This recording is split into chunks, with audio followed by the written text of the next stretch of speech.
So today's video is 5 ways how to outsmart the narcissist during special occasions. Before I begin with those 5 ways, I know it sounds strange to want to outsmart the narcissist, but the truth is that when you're stuck in a relationship with a malignant narcissist, whether it's a parent, a family member, somebody in the family that you're going to see on special occasions, and you have to be around them, there's a game going on.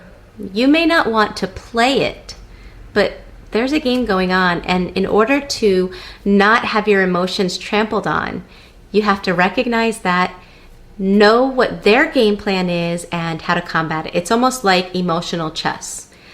The agenda in their game is to make you feel awful about yourself, make you doubt yourself, make you look foolish to others, do something that deflates you. Maybe you're excited about this occasion and it's something that means a lot to you. If they have the power to take that away from you, that's what they like to do. It makes them feel powerful. If they have the power to squash your joy or take the shine out of your eyes or make you so upset that you can't even enjoy the event, then that's their goal and that's what they want to do. So you can't change them, but you can change you and how you handle them so that you don't fall into their traps. With that in mind, let's get started. So let's say it's your anniversary, and celebrating your anniversary has always meant a lot to you, right? But you start to notice that every year, it's almost like the other party is intentionally doing things to sabotage it, to make you feel unimportant, to make you feel like they don't really care about this date that's special to you.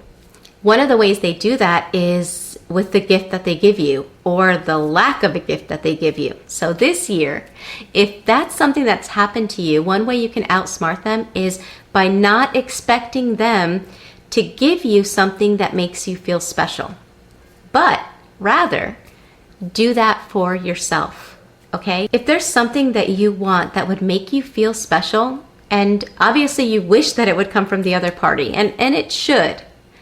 In healthy relationships, that's normal.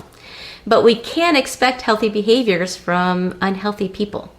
So go out and buy that gift for yourself. Wrap it up and enjoy the joy of feeling loved. And yes, that love is coming from you, but that's a powerful love when we're generating that self-love. Rather than think that the only source of that love is from our significant other, which would be nice that they gave that to us too. But rather than think that that's the only way that you can feel special, show yourself that you can generate your own self-love, that you can generate those feelings of being special within yourself. I know it's not the ideal, and I know it's not what we would really want, but it will take away the malignant narcissist's sadistic joy of watching you feel unloved or making you feel unloved and unspecial. Rather, they'll see that you are making yourself feel special and loved.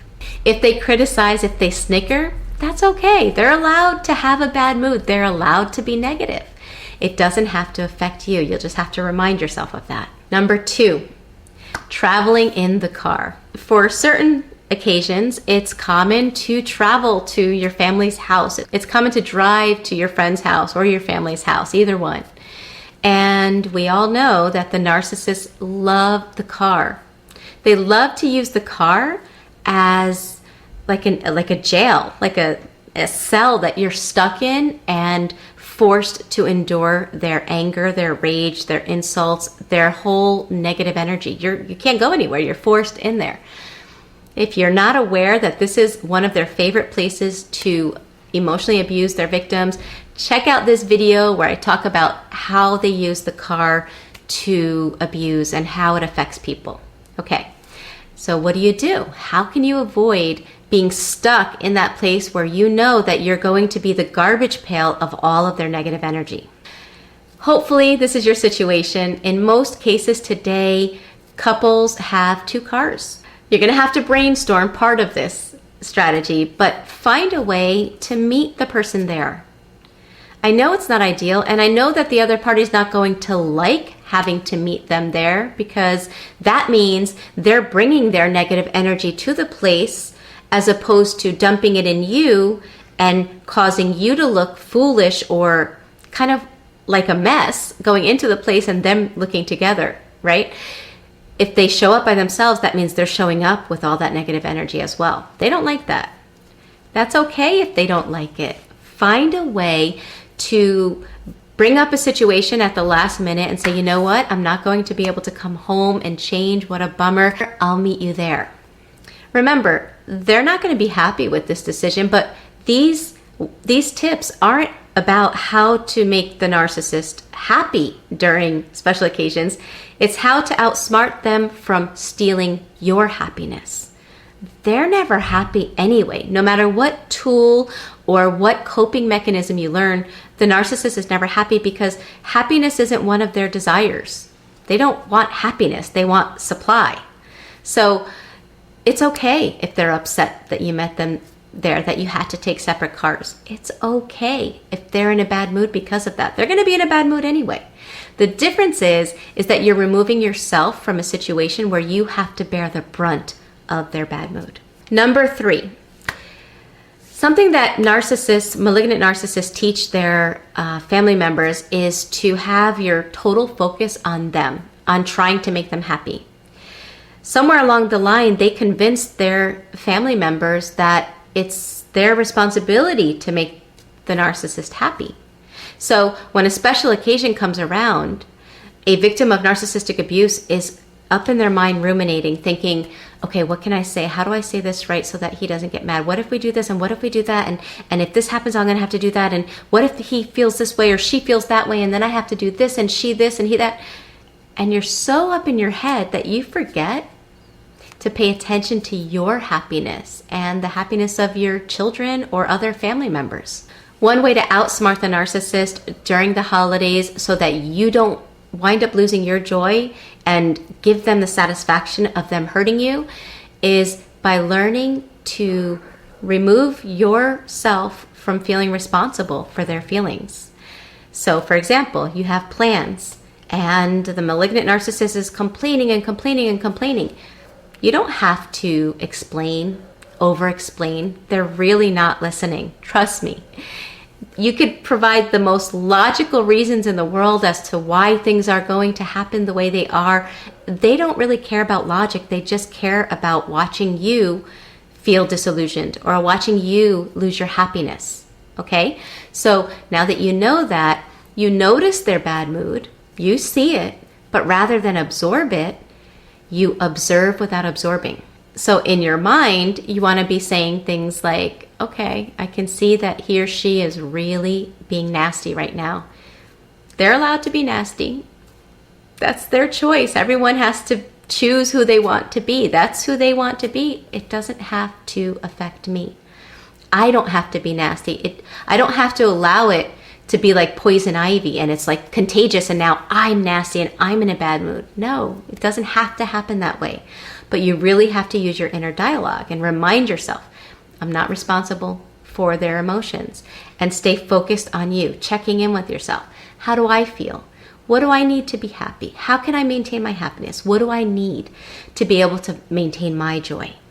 By letting go of the need or the responsibility, I should say, we have this sense of responsibility that somehow it's our responsibility to try to make them happy. By letting go of that feeling of responsibility, we're able to refocus on ourselves. And again, the malignant narcissist doesn't change. They're still nasty, they're still mean, they're still critical, they're still negative.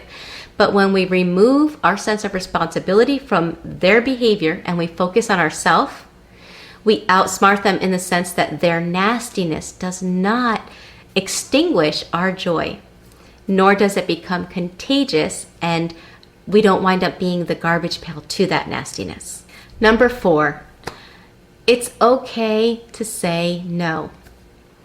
If your family gets together on a regular basis and every year it's an awful experience with the whole family ganging up on you and making you feel like a horrible person or less than everybody or not good enough for the family, it's okay to say no. Now, for victims of narcissistic abuse, that's hard because there's a lot of guilt with that. Narcissistic parents generate a lot of guilt in their children and they make them feel bad. Also, there's fear. Fear of what their family members are going to say about them. Fear of the reputation that their own toxic parents are going to wind up spreading among the family. Guess what? If you have toxic parents, if you have toxic family members, nothing you do is going to stop them from talking bad and smearing your name. It's who they are, sadly. The difference is, one way to outsmart them is by removing yourself from that toxicity, despite what they say other people are going to think about you, despite the reputation that they're going to try to give other family members about you. That's outsmarting them because, yes, maybe they are tainting your reputation. Trust me, they're doing that anyway. The difference with this move is that you are removing yourself from being within their reach emotionally. You're not allowing them to emotionally abuse you. You're not showing up for it. You're loving yourself enough to say no and say yes to spending time with people that make you feel good about yourself. It would be awesome if our family of origin, were those people that we felt good with. That's how it should be. But not everybody gets that. And that's okay. It's okay to spend time with people that make you feel good, even if your parents or aunts, uncle, extended family, even if they don't understand it.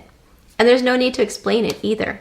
In fact, the less we explain to family members, sometimes the better. Because narcissists set you up so that if you say anything negative, you look bad.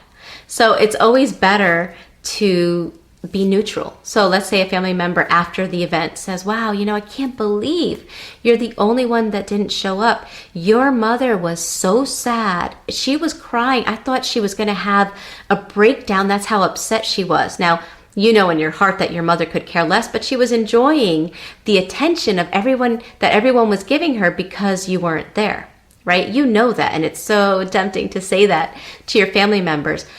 But that always backfires. So better to say, I know that was the first time I wasn't there, but I'm so glad you were there. How was everyone? Who did you talk to?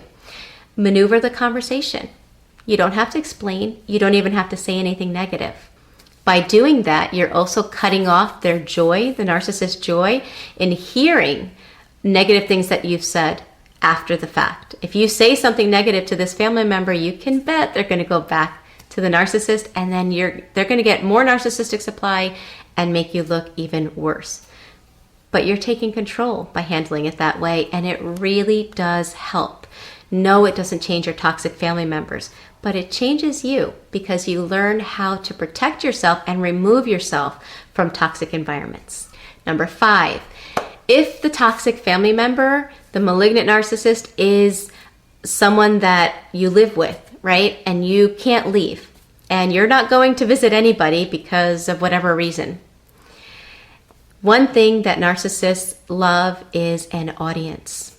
If there's a special occasion that's just going to be handled with the family, or a vacation, or anything that should normally generate happiness in the family, they'll make sure that they destroy it. But if they have an audience, then it's a little bit easier because they want to destroy their family. They just don't want anybody to know about it. And when there's an audience, they have to gain approval. Their desire is to have that person, the audience, admiring them. Try to think of somebody that you can invite that you feel comfortable with and that can provide that audience so that you can enjoy whatever event you're celebrating at home with your children without that negative energy, without the insults, without that gloomy black cloud that narcissistic people seem to carry over their head. Those are 5 tips for different scenarios and different circumstances. And obviously these scenarios don't apply to everyone. But if some people can benefit from this information, then that's my goal. And if you can think of anything else that works during special occasions, make sure you write it in the comment section below. Who knows, you may be able to encourage someone else that's going through a difficult situation as well.